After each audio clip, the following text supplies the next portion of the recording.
درنو لیدونکو سلامونه مې ومنئ. دا وخت زه د یو څو ماشومانو سره ناست یم او زه غواړم چې د دوی سره یو څو خبرې وکړم. تر هر څه مخکې دا راته ووایاست چې ستاسې عمر څو دی؟ یعنې تر ټولو کم عمره کم یو دی؟ ته د څو کالو یې؟ د 5 کالو یم. ښه ښه، ته د 5 کالو یې؟ ډېر ښه. او په تاسو کې تر ټولو مشر څوک دی؟ ته د څو کالو یې؟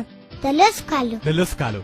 ښه، تاسو ماته دا ووایاست چې یو لفظ دی، تاسو به اورېدلی یې. تاسو په معنا پوهېږئ که نه؟ ډینجر. ډینجر ته په پښتو کې څه شي وایي؟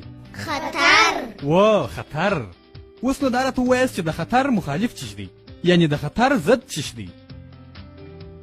بتر.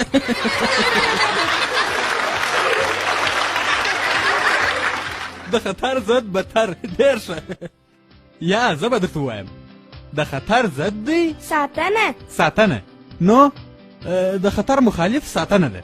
ښه، ساتنه په څنګه وخت کې کېږي؟ د ساتنې یو شی راوښوئ. وراته ووایه څه شی دی؟ جانکټ. ښه، د اوبازۍ په وخت کې چې هغه جانکټ موږ اغوندو هغه د ساتنې شی دی. ډېر ښه. وا وا وا وا. ته د ساتنې یو شی راوښوه. موږ وریښتان توروو نو باید د سکلې په لاس کو. ښه، ډېره ښه خبره دې وکړه. رښتیا موږ چې کله وریښتان رنګوو موږ مطلب ستا مور پلار، نو په هغه وخت کې باید د سکلې په لاس کو، کنې نو لاسونه مو خرابېږي. صحیح سو. ښه، اوس نو تاسو راته ووایاست تر هغه وخته چې طرف کې اشاره سره سوی نه موږ باید تر سړک وانه وړو. و دا ښه خبره ده. پر سړک باندې چې سپینې لیکې دي پر هغه باندې باید واوړو. د ساتنې خبرې خو مو دا دې وکړې.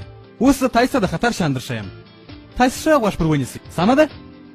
زموږ په بدن کې 3 ځایونه دي چې هغه خطرناکه دي او ستاسې دې 3 خطرناکو ځایونو ته باید هیڅوک او هیڅکله لاس ورنه وړي او کار په ونه لري. سمه ده؟ ستاسې په بدن کې هغه 3 خطرناکه ځایونه کوم دي؟ ورته وګورئ. زه به عکسونه درښکاره کړم.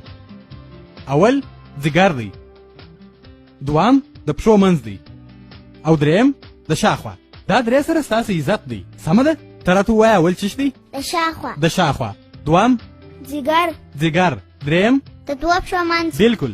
اوس نو مهمه خبره په دې کې دا ده چې ستاسې مور او پلار چې کله تاسې لمبوي نو کېدای شي هغوی ستاسې دغه ځایو ته لاس در وړي. پروا نه کوي هغه مور او پلار دي، پوه شوست؟ یا کېدای شي ستاسې ناروغ یاست ډاکټر لاس در وړي، خو هغه وخت چې ستاسې مور او پلار در سره یي بیا نو ډاکټر تاسې ته لاس در وړلی شي. چې مور او پلار نه یي در سره ډاکټر هم لاس نشي در وړلی. که چیرې یو څوک ستاسې دغه 3 خطرناکه ځایو ته لاس در وړي نو تاسې باید څه وکړئ؟ خیر، تاسې اول دا راته ووایاست چې تاسې په زوره نارې وهلی سئ. څنګه یې وهلی سئ؟ تاسې نارې کوئ. اوف خدایه، آفرین دغسې. اوس ما ته غوږ سئ. که چیرې یو چا دغه غلط کار کوي چې ستاسې ځیګر ته یا د پښو منځ ته او یا د شاخوا ته لاس در وړي نو په دې وخت کې به تاسې څه کوئ؟ نارې به وایي، چغې به وایي. سمه ده؟ او یا به د هغه ځای څخه ځغلئ. چې وځغلئ چیرې به ځئ؟ کور ته. شابوش، چې وځغلئ خپلو کورو ته به ځئ. یا به یوه داسې خوندي ځای ته ځئ چې هلته تاسې ته هېڅ خطر نه وي. که څه هم هغه د بل چا کور وي، کېدای شي تاسې د خپل کور څخه لرې یاست، په ښوونځي کې یاست. که چیرې ستاسې د ښوونځي په تشنابو کې یو چا لاس در وړي نو تاسې باید وځغلئ، استاد ته ورسئ یا د ښوونځي ادارې ته ورسئ، هغه په خبر کړئ. او یا باید خپل مور پلار ته ووایاست. یا کېدای شي مور پلار هم په هغه وخت کې نه وي نو تاسې باید انا او نیکه ته و نیکه و انا استاد یا داسې یو چا ته ووایاست چې تاسې په هغه باور لرئ. داسې یو څوک چې ستاسې سره کومک کولی شي یا داسې یو څوک چې تاسې د هغه څخه خلاصولی شي نو هغه ته ووایاست چې دی زما سره بد چلند کوي. اوس زه ستاسې ټولو څخه یوه بله پوښتنه کوم. پوښتنه مې دا کول چې ستاسې په ژوند کې ما ته یو داسې کس راوښیاست چې تر هر چا په هغه ډېر باور کوئ، معنا چې تاسې په نازېږئ.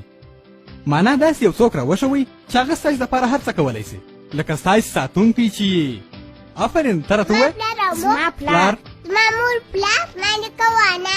ډېر ښه. ته مو ووایه. زما پلار. ښه، ستا د هم پلار دی. دا باید تاسې په یاد ولرئ چې ساتونکی مو څوک دی. نو نن چې تاسې کور ته ولاړ شئ تاسې باید هغو ته ووایاست چې زه په تا نازېږم، ته زما باډیګارډ یې. باډیګارډ معنا ساتونکی. ما ته چې په ژوند کې هر مشکل پیښیږي نو زه به تا خامخا خبروم. مطلب تاسې اول لا د خپل ساتونکي سره خبرې وکړئ یو خو داسې وي چې یو څوک تاسې د ګرانښته په غېږ کې نیسي نو هغه هېڅ بد کار نه دی.